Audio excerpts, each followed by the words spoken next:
بسم اللہ الرحمن الرحیم۔ السلام علیکم ناظرین کرام۔ اللہ تبارک تعالیٰ قرآن پاک کی سورۃ بقرہ میں ارشاد فرماتا ہے کہ رمضان کا مہینہ جس میں قرآن پاک اترا، جس میں لوگوں کے لیے ہدایت اور رہنمائی ہے اور فیصلے کی روشن باتیں ہیں، تو تم میں سے جو کوئی بھی یہ مہینہ پا لے تو ضرور اس کے روزے رکھے، اور جو بیمار یا سفر میں ہو تو اتنے دنوں کے روزے ان دنوں میں رکھ لے۔ اللہ تبارک تعالیٰ تم پر آسانی چاہتا ہے اور تم پر دشواری نہیں چاہتا، اور اسی لیے کہ تم گنتی پوری کرو اور اللہ تبارک تعالیٰ کی بڑائی بیان کرو، اس بات پر کہ اللہ تبارک تعالیٰ نے تمہیں ہدایت دی اور تاکہ تم شکر گزار بن جاؤ۔ ناظرین کرام، ماہ رمضان کی حقیقت کیا ہے؟ اللہ تبارک تعالیٰ نے رمضان المبارک کے روزے مسلمانوں پر کیوں فرض کیے ہیں، اور روزے کے فرض ہونے کی وجہ کیا ہے؟ روزہ رکھنے سے انسان کو کیا ملتا ہے، اور کیا رمضان المبارک میں رزق کو بڑھا دیا جاتا ہے؟ اور رمضان المبارک کے بارے میں اس مہینے میں اللہ تبارک تعالیٰ کی رحمت کس طرح نازل ہوتی ہے، اور رمضان المبارک کے مقدس مہینے میں شیطان کو قید کیوں کر دیا جاتا ہے؟ اس مقدس ماہ مبارک میں اللہ تبارک تعالیٰ کتنے لاکھ لوگوں کو بخش دیتا ہے؟ اللہ تبارک تعالیٰ اپنے بندوں پر اس ماہ مقدس میں وہ کون سے 5 خاص کرم فرماتا ہے جو اس سے پہلے کسی امت پر نہیں فرمائے، اور رمضان کی ہر مقدس اور بابرکت رات میں کتنے ہزار لوگوں کو بخش دیا جاتا ہے، اور کتنے لاکھ لوگوں کو جہنم سے آزادی ملتی ہے۔ اور وہ کون سے بدقسمت لوگ ہیں جن کو اس مقدس مہینے میں بھی نہیں بخشا جاتا؟ اور رمضان المبارک میں گناہ کرنے والے لوگوں کے لیے حضور نبی کریم صلی اللہ علیہ وآلہ وسلم نے کون سے دردناک عذاب بتائے ہیں؟ ناظرین کرام، ان تمام تر سوالات کے جوابات قرآن و حدیث کی روشنی میں آج کی اس ویڈیو میں ہم آپ کو بتائیں گے، لہٰذا آپ سے گزارش ہے کہ ہماری اس ویڈیو کو آپ پورا ضرور دیکھیں اور اس ویڈیو کو لائک کر دیں تاکہ لائک کرنے سے یہ ویڈیو ہر طرف پہنچ جائے۔ ناظرین کرام، ماہ رمضان المبارک کے 4 نام ہیں: ماہ رمضان، ماہ صبر، ماہ معاشات اور ماہ عشت۔ رزق اس کو صبر اس لیے کہا جاتا ہے کہ روزہ دار روزہ رکھ کے اللہ تبارک تعالیٰ کی رضا کے لیے صبر کرتا ہے، اور پھر اللہ تبارک تعالیٰ اس روزے دار کو اس صبر کا بدلہ دیتا ہے، جس طرح کہ اللہ تبارک تعالیٰ ارشاد فرماتا ہے کہ روزہ میرے لیے ہے اور میں ہی اس کا بدلہ دوں گا۔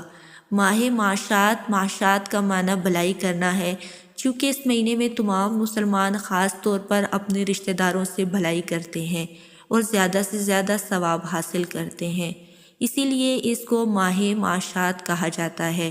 ماہ معاشات، رزق، اس مہینے کے اندر اللہ تبارک تعالیٰ انسانوں کو رزق بڑھا دیتا ہے، اور غریب لوگ بھی اللہ تبارک تعالیٰ کی نعمتیں کھاتے ہیں، اس لیے اس ماہ کو ماہ اشاعت رزق کہا جاتا ہے۔ حضرت سیدنا ابو سعید خدری رضی اللہ تعالیٰ عنہ سے روایت ہے کہ نبی کریم صلی اللہ علیہ وآلہ وسلم نے ارشاد فرمایا کہ جب ماہ رمضان کی پہلی رات آتی ہے تو آسمانوں کے دروازے کھول دیے جاتے ہیں، اور پھر آخری رات تک وہ دروازے بند نہیں کیے جاتے۔ جو کوئی بندہ اس ماہ مبارک کی کسی بھی رات میں نماز پڑھتا ہے تو اللہ تبارک تعالیٰ اس کے ہر سجدے کے بدلے میں اس کے لیے 1500 نیکیاں لکھتا ہے، اور اس کے لیے جنت میں سرخ یاقوت جو ایک قیمتی پتھر ہے، اس سے اس کا محل بنایا جاتا ہے۔ اور آقا کریم صلی اللہ علیہ وآلہ وسلم نے ارشاد فرمایا، جو کوئی ماہ رمضان کا پہلا روزہ رکھتا ہے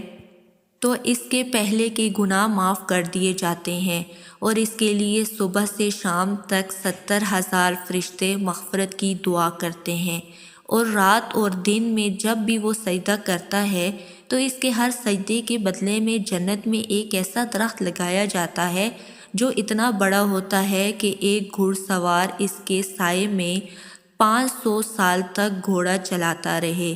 حضرت سیدنا جابر بن عبداللہ رضی اللہ تعالی عنہ سے روایت ہے کہ نبی کریم صلی اللہ علیہ وآلہ وسلم نے ارشاد فرمایا کہ میری امت کو ماہ رمضان میں 5 چیزیں ایسی عطا کی گئی ہیں جو مجھ سے پہلے کسی نبی کو نہ ملیں۔ نمبر 1، جب ماہ رمضان المبارک کی پہلی رات ہوتی ہے تو اللہ تبارک تعالیٰ ان کی طرف نظر رحمت فرماتا ہے، اور جس کی طرف اللہ تبارک تعالیٰ کی نظر رحمت ہو جائے اسے کبھی بھی عذاب نہ دے گا۔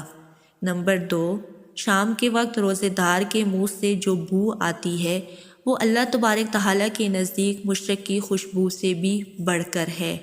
نمبر 3، فرشتے دن رات روزے دار کے لیے مغفرت کی دعائیں کرتے رہتے ہیں۔ نمبر 4، اللہ تبارک تعالیٰ جنت کو حکم فرماتا ہے کہ میرے نیک بندوں کے لیے تیار ہو جا، بہت جلد وہ دنیا کی تکلیفوں اور پریشانیوں سے میرے گھر اور رحمت میں سکون پائیں گے۔ اور نمبر 5، جب ماہ رمضان المبارک کی آخری رات آتی ہے تو اللہ تبارک تعالیٰ سب کی مغفرت فرما دیتا ہے۔ اس وقت نبی کریم صلی اللہ علیہ وآلہ وسلم کی بارگاہ میں ایک شخص نے کھڑے ہو کر عرض کیا کہ یا رسول اللہ صلی اللہ علیہ وآلہ وسلم، کیا وہ لیلۃ القدر ہے؟ تو نبی کریم صلی اللہ علیہ وآلہ وسلم نے فرمایا نہیں۔ کیا تم نہیں دیکھتے کہ مزدور جب اپنے کاموں سے فارغ ہو جاتا ہے تو اس کو مزدوری دی جاتی ہے۔ حضرت سیدنا ابو ہریرہ رضی اللہ تعالی عنہ سے مروی ہے کہ نبی کریم صلی اللہ علیہ وآلہ وسلم نے ارشاد فرمایا کہ 5 نمازیں اور جمعہ اگلے جمعے تک اور ماہ رمضان اگلے ماہ رمضان تک گناہوں کا کفارہ ہے، جب تک کہ گناہ کبیرہ سے بچا جائے۔ حضرت سیدنا عبداللہ ابن مسعود رضی اللہ تعالی عنہ سے روایت ہے کہ نبی کریم صلی اللہ علیہ وآلہ وسلم نے ارشاد فرمایا کہ رمضان شریف کی ہر رات آسمان میں صبح صادق تک ایک اعلان کرنے والا فرشتہ یہ اعلان کرتا ہے کہ اے بھلائی مانگنے والے، ارادہ مضبوط کر لے اور خوش ہو جا، اور اے برائی کا ارادہ رکھنے والے، برائی سے رک جا۔ کوئی معافی مانگنے والا جس کو معاف کر دیا جائے، ہے کوئی توبہ کرنے والا جس کی توبہ قبول کی جائے، ہے کوئی دعا مانگنے والا جس کی دعا قبول کی جائے، ہے کوئی سائل کہ اس کا سوال پورا کیا جائے۔ اللہ تبارک تعالیٰ رمضان المبارک کی ہر رات میں افطار کے وقت 60,000 گناہ گاروں کو جہنم سے آزاد کر دیتا ہے، اور عید کے دن سارے مہینے کے برابر گناہ گاروں کو بخش دیا جاتا ہے۔ اور ایک دوسری روایات میں ہے کہ حضرت محمد صلی اللہ علیہ وآلہ وسلم نے ارشاد فرمایا کہ ماہ رمضان المبارک کے ہر دن میں اللہ تبارک تعالیٰ 10 لاکھ لوگوں کو جہنم سے آزاد کر دیتا ہے۔ حضرت سیدنا عبداللہ ابن عباس رضی اللہ تعالی عنہ سے روایت ہے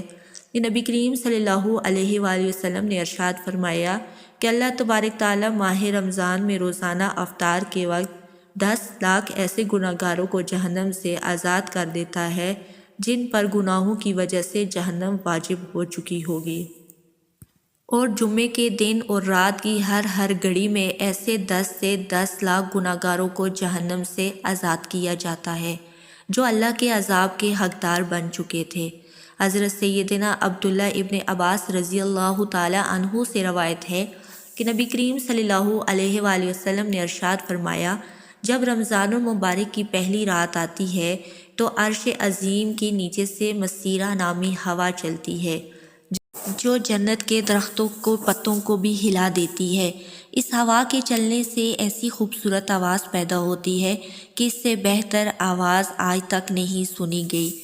ایسی خوبصورت آواز کو سن کر بڑی بڑی آنکھوں والی خوبصورت حوریں ظاہر ہوتی ہیں، یہاں تک کہ وہ جنت کے اونچے محلات پر کھڑی ہو جاتی ہیں، اور وہ حور کہتی ہیں کہ ہے کوئی مانگنے والا جو اللہ تعالیٰ سے ہم کو مانگ لے اور ہمارا نکاح اس سے ہو جائے۔ پھر وہ حوریں دروغہ جنت سے کہتی ہیں کہ آج یہ کیسی رات ہے؟ اس وقت جنت کے دروغہ حضرت رضوان علیہ السلام سے کہتے ہیں کہ یہ ماہ رمضان المبارک کی پہلی رات ہے، جنت کے دروازے امت محمدیہ کے دروغوں کے لیے کھول دیے جاتے ہیں۔ ناظرین کرام، روایات میں آتا ہے کہ جب رمضان المبارک کا مہینہ آتا ہے تو نبی کریم صلی اللہ علیہ وآلہ وسلم کا رنگ مبارک بدل جاتا ہے اور آپ عبادت زیادہ کرنے لگتے ہیں اور اللہ تبارک تعالیٰ کی بارگاہ میں خوب دعائیں مانگا کرتے ہیں۔ حضرت سیدنا ابو ہریرہ رضی اللہ تعالیٰ عنہ بیان فرماتے ہیں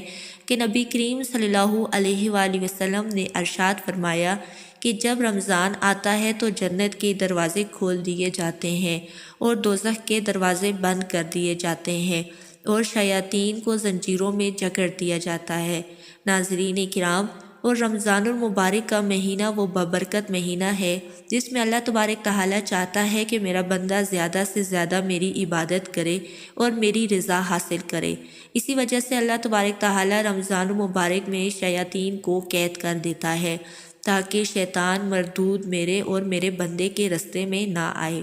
میری عبادت کر کے زیادہ سے زیادہ میری نزدیکی حاصل کر لے۔ لیکن بد نصیب ہے وہ لوگ جو اس ماہ مقدس میں بھی اپنی خواہشات کے پیچھے لگے رہتے ہیں اور اللہ تبارک تعالیٰ کی رضا والے کام چھوڑ دیتے ہیں اور اس ماہ مقدس کو بھی گناہوں کے اندر گزار دیتے ہیں، جبکہ اللہ تبارک تعالیٰ شیطان کو بھی اس پاک مہینے میں قید فرما دیتا ہے،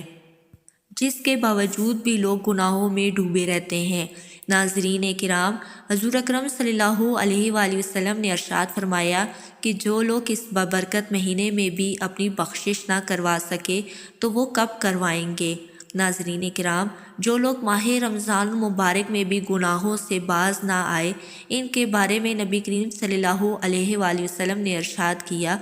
کیونکہ حضرت سیدنا امام ہانی رضی اللہ تعالیٰ عنہ سے روایت ہے کہ نبی کریم صلی اللہ علیہ وآلہ وسلم نے ارشاد فرمایا کہ میری امت ذلیل و رسوا نہ ہوگی جب تک کہ وہ ماہ رمضان کا حق ادا کرتی رہے گی۔ تو نبی کریم صلی اللہ علیہ وآلہ وسلم کی بارگاہ میں عرض کیا گیا، یا رسول اللہ صلی اللہ علیہ وآلہ وسلم، رمضان کے حق کو ضائع کرنا اور امت کا ذلیل و رسوا ہونا کیا ہے؟